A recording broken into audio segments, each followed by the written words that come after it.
En 1928, un simple oubli dans un laboratoire de Londres a changé le destin de l'humanité. Ce que le docteur Alexander Fleming allait observer par hasard ce jour-là allait sauver des centaines de millions de vies. Mais comment une boîte de pétri oubliée a-t-elle déclenché la plus grande révolution médicale du XXe siècle?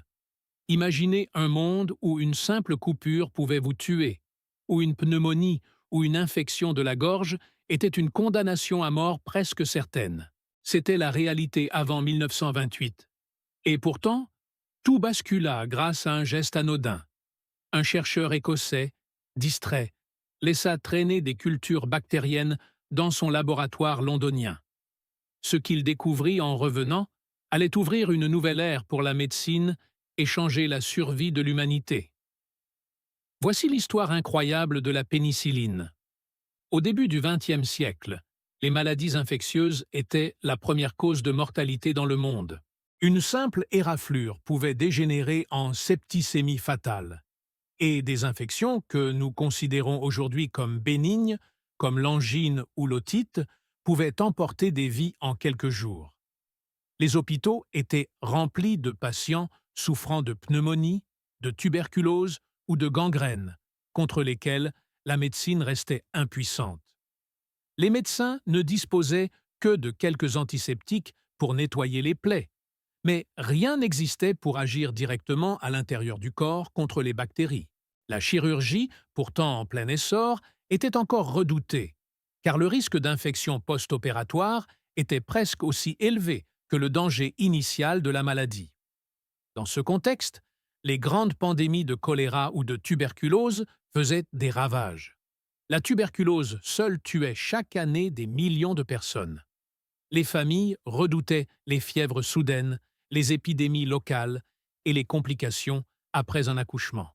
Les médecins tentaient parfois des traitements empiriques, comme l'utilisation de mercure ou d'arsenic, mais ces substances étaient souvent plus toxiques qu'efficaces. Même les soldats sur les champs de bataille craignaient davantage les infections des blessures que les balles elles-mêmes. Pourtant, depuis la fin du XIXe siècle, quelques découvertes avaient ouvert une voie nouvelle. Louis Pasteur et Robert Koch avaient démontré que les microbes étaient responsables de nombreuses maladies. Les vaccins commençaient à protéger contre certaines d'entre elles, comme la rage ou la diphtérie. Mais il manquait une arme décisive, un remède capable de détruire les bactéries à l'intérieur du corps humain sans tuer le malade. Ce besoin vital allait marquer toute la médecine moderne et pousser de nombreux chercheurs à explorer les propriétés naturelles de plantes, de métaux ou de champignons. C'est dans ce monde vulnérable, où une simple infection pouvait bouleverser des familles entières, que se prépare en silence la révolution de la pénicilline. Car l'histoire de cette découverte n'est pas seulement celle d'un hasard scientifique. C'est aussi l'histoire d'un monde à bout de souffle, attendant désespérément une solution qui semblait hors de portée.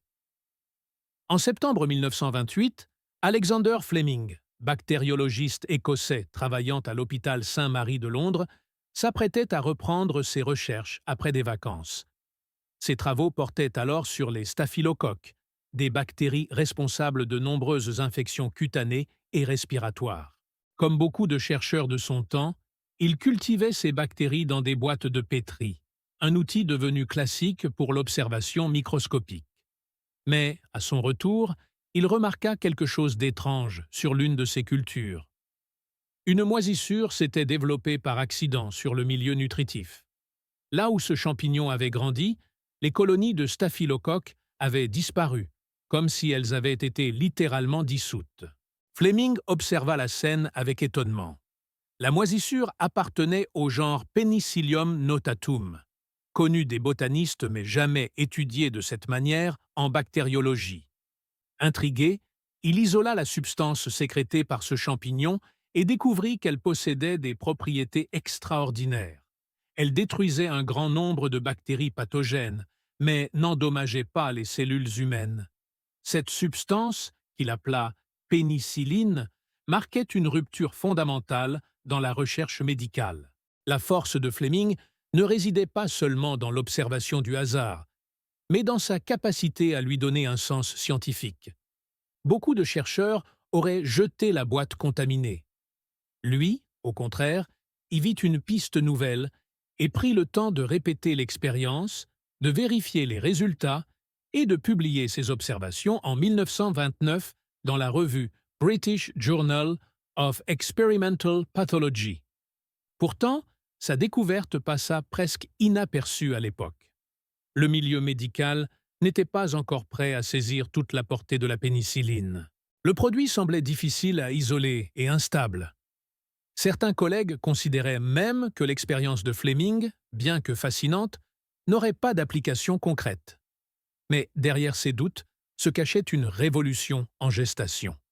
Car si Fleming avait planté la graine, il faudrait encore une décennie et d'autres chercheurs pour transformer cette découverte en un médicament capable de sauver des millions de vies.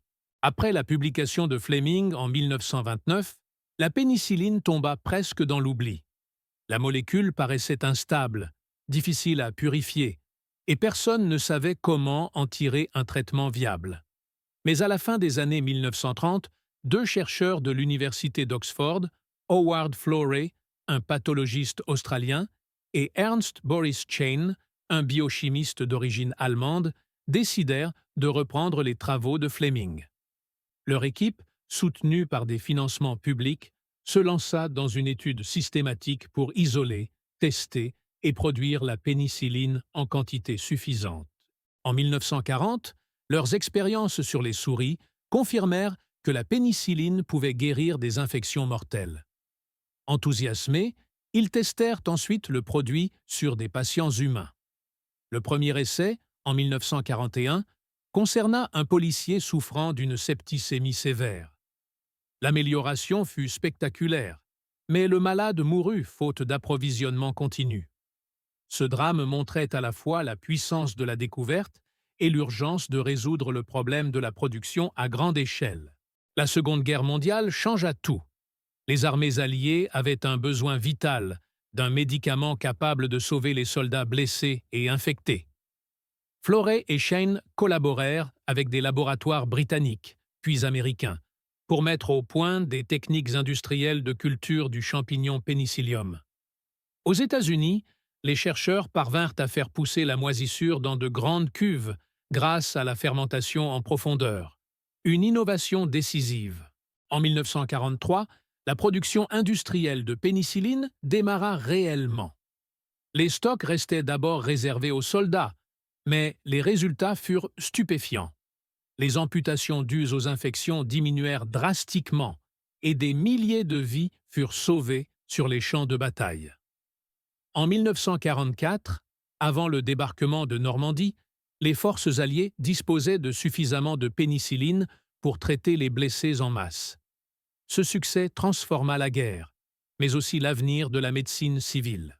Florey, Chain et Fleming reçurent ensemble le prix Nobel de médecine en 1945. Leur collaboration illustrait un enchaînement unique.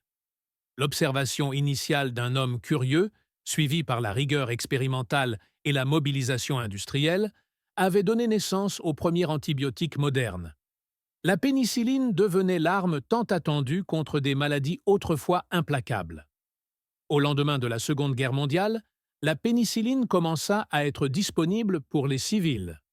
Ce fut un bouleversement sans précédent dans l'histoire de la médecine. Des maladies autrefois synonymes de condamnation, comme la pneumonie, la syphilis ou la gangrène, purent désormais être traitées efficacement.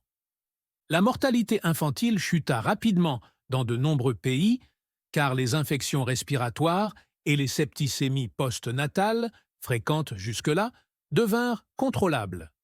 Les chirurgiens purent pratiquer des opérations plus complexes, avec un risque d'infection bien moindre, ouvrant la voie à des progrès majeurs dans la transplantation et la chirurgie cardiaque.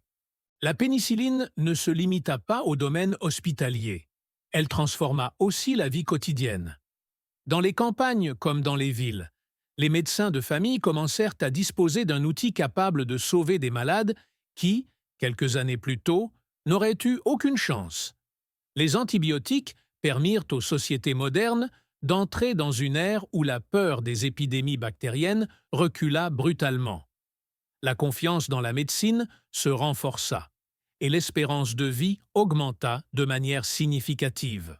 Les gouvernements, conscients de l'importance de ce progrès, mirent en place des systèmes de production et de distribution pour rendre l'antibiotique accessible au plus grand nombre. Les États-Unis, le Royaume-Uni et ensuite d'autres nations industrialisées multiplièrent les laboratoires capables de produire la molécule. La médecine préventive et curative entra ainsi dans une nouvelle phase, où les vaccins et les antibiotiques formèrent un duo essentiel pour protéger la population. L'impact social fut tout aussi considérable. La pénicilline fut perçue comme un symbole de modernité et d'espoir. Elle contribua à forger l'idée d'un progrès scientifique au service du bien commun, un héritage puissant dans une époque marquée par les destructions de la guerre. Ce médicament redonna foi dans la capacité de l'humanité à maîtriser ses faiblesses biologiques grâce à la science et à la coopération internationale. En quelques années, la pénicilline passa ainsi du statut de curiosité de laboratoire à celui de rempart contre les fléaux bactériens. Mais cette réussite immense allait aussi poser de nouveaux défis, car son efficacité spectaculaire devait tôt ou tard rencontrer une limite. Si la pénicilline a bouleversé la médecine, elle a aussi ouvert la voie à une nouvelle problématique, la résistance bactérienne.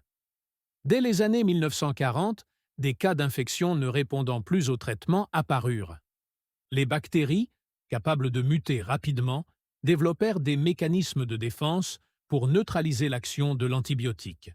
Ce phénomène, d'abord limité, s'est progressivement amplifié au fil des décennies, en grande partie à cause d'une utilisation excessive et parfois abusive des antibiotiques, aussi bien en médecine humaine qu'en agriculture. La résistance aux antibiotiques est aujourd'hui considérée par l'Organisation mondiale de la santé comme l'une des plus grandes menaces sanitaires mondiales. Certaines souches de staphylocoques ou d'entérobactéries sont devenues insensibles à plusieurs traitements, rendant certaines infections à nouveau difficiles, voire impossibles à soigner. Cette situation rappelle que la découverte de Fleming, aussi révolutionnaire soit-elle, n'était pas une victoire définitive, mais le début d'un combat permanent entre l'humanité et le monde microbien. Pour faire face à ce défi, les chercheurs ont développé de nouveaux antibiotiques au fil du temps, inspirés par la pénicilline ou reposant sur d'autres mécanismes. Des familles entières de molécules ont vu le jour, comme les céphalosporines, les macrolides ou les fluoroquinolones. Mais malgré ces avancées, l'arsenal thérapeutique reste menacé par l'évolution rapide des bactéries. L'avenir repose sur plusieurs pistes: développer de nouveaux antibiotiques, améliorer l'usage rationnel des traitements existants et explorer des alternatives comme les bactériophages ou les thérapies innovantes. L'héritage de la pénicilline dépasse donc le cadre médical. Elle est devenue le symbole d'une découverte née du hasard, transformée en arme universelle grâce à la persévérance et à la coopération scientifique. Elle incarne la puissance de l'observation, l'importance de la recherche fondamentale et la nécessité de protéger nos découvertes par une utilisation responsable. Plus d'un siècle après, le geste de Fleming dans son laboratoire continue de résonner comme un rappel. La science peut sauver des vies, mais elle exige vigilance et humilité. De l'oubli d'une boîte de pétri à la révolution médicale du XXe siècle, l'histoire de la pénicilline illustre la puissance du hasard, sublimée par la curiosité et la persévérance. En quelques décennies, des millions de vies ont été sauvées, et la médecine a franchi un seuil irréversible. Pourtant, cette victoire n'est pas éternelle. L'ombre de la résistance bactérienne rappelle que même les découvertes les plus extraordinaires peuvent être fragiles si elles sont mal utilisées. Aujourd'hui, la pénicilline n'est plus seulement un médicament, elle est un symbole. Celui d'un monde qui a appris à vaincre la peur des infections, mais aussi celui d'une responsabilité collective face aux menaces qui reviennent. Fleming avait prévenu dès 1945 que l'abus d'antibiotiques engendrerait des résistances. Son avertissement résonne plus que jamais. Alors, la question reste ouverte. Serons-nous capables d'inventer de nouvelles armes ou de préserver celles que nous possédons encore pour continuer ce combat millénaire contre les microbes? L'histoire de la pénicilline n'est pas terminée. Elle nous rappelle que l'avenir de la médecine dépend, en partie, de notre capacité à apprendre du passé.